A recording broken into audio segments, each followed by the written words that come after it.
ठीक है। किशोर कुणाल जी, ये मुझे लगता है कि शायद जो हम लोग कहते हैं ना कि अपराधी, एक मिनट शिशिर जी, एक मिनट किशोर जी, आपराधिक घटनाएं होती हैं तो हम कहते हैं ना कि अपराधियों ने पुलिस को खुली चुनौती दे दी, अपराधी बेलगाम हो गए हैं, अपराधी जो है वो सरकार को चुनौती दे रहे हैं। शिशिर जी प्लीज,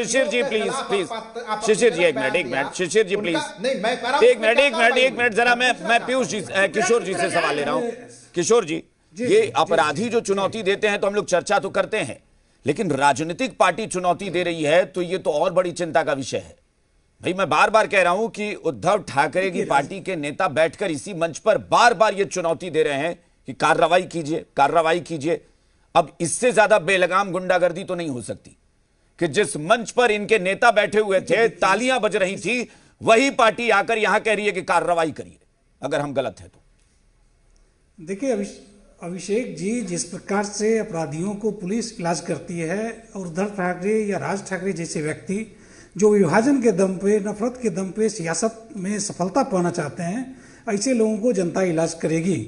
बम्बई के अंदर, मुंबई के अंदर, महाराष्ट्र के अंदर ऐसे कई लोग हैं, लाखों करोड़ों लोग हैं जो अलग अलग राज्यों से जाकर अपने सम्मानपूर्वक जीविका को जीते हैं। ऐसे लोग उनका इलाज करेंगे और निश्चित तौर पे आने वाले चुनाव में वो विफल होंगे जिस मंशा के साथ वो नफरत के बीज बो रहे हैं। नहीं तो मैं तो कह रहा हूं कि अपराधी से ज्यादा खतरनाक है। अपराधी तो तुम दबा के छुप जाते हैं ना पुलिस से, लेकिन ये तो खुलेआम राजनीति कर रहे हैं और उसी गुंडागर्दी के बल पर, और कह रहे हैं कि कार्रवाई करके देखो भाई, कार्रवाई करो हम पे। अब ये तो इससे बड़ी गुंडागर्दी और आपराधिक चरित्र क्या होगा? इनकी भावना को समझिए कि जिस हिंदी को भारत की बिंदी माना जाता है, जिस हिंदी को भारत को जोड़ने वाला माला माना जाता है, उस हिंदी को ये थोपना बोलते हैं। ये नहीं बता पा रहे हैं कि हिंदी थोपा नहीं जाता है, जबकि हिंदी जोड़ा जाता है। हिंदी ने देश को जोड़ा है।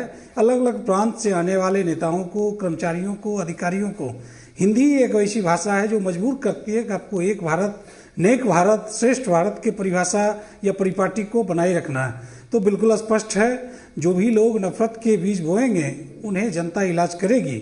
और जिस प्रकार से राज ठाकरे जैसा व्यक्ति पिछले 15-20 वर्षों से धूल फांक रहे हैं राजनीति में, उसी तरह से आगे धूल फांकते रहेंगे और विभाजनकारी जो भी व्यक्ति होगा उसे देश या प्रदेश की जनता कभी माफ। लेकिन कई बार जरूरी होता है ना भाई, वो कहते हैं ना, अब तो मैं बार बार इसीलिए कह रहा हूं ना कि जब राज ठाकरे ये भाषा बोल सकते हैं तो फिर हम लोग क्यों ना बोले भाई कि भाई अब लात के देवता बात से नहीं मानते। ये तो बहुत पहले से कहा गया है। अब वो सामने वाला कह रहा है कि भाई पुलिस का डंडा चलाओ, इसका मतलब है कि पुलिस के डंडे की ही चाहत है कि पुलिस थोड़ा डंडे से सोटे बढ़िया से पकड़ के।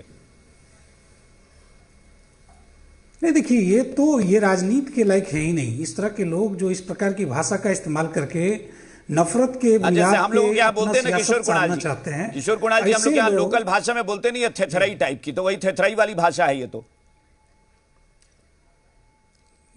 आप कह सकते हैं और बिल्कुल ऐसा ही माना जा सकता है इस बात को कि ये कोई भी व्यक्ति, पढ़ा लिखा व्यक्ति जिसको भारत के संविधान पे भरोसा होगा, वो इस तरह की भाषा का इस्तेमाल खासकर राजनीति में होते हुए नहीं कर सकता है। जिस प्रकार की भाषा का इस्तेमाल मंच पे किया गया, और मैं तो हतप्रभ हूँ कि हमारे जो उद्धव ठाकरे गुट के जो प्रवक्ता बैठे हुए हैं वो अफसोस तक जाहिर नहीं कर रहे हैं। उनकी क्या अकाउंटेबिलिटी है बिहार और यूपी के लोगों के प्रति, किस प्रकार से बिहार और यूपी के लोगों को या साउथ के लोगों को देखते हैं कि उनके मुंह से इस बात के लिए खेद भी प्रकट नहीं हो रहा है, बल्कि बार बार वो इस बात को दोहरा रहे हैं कि पुलिस कुछ नहीं कर रही है, प्रशासन कुछ नहीं कर रहा है।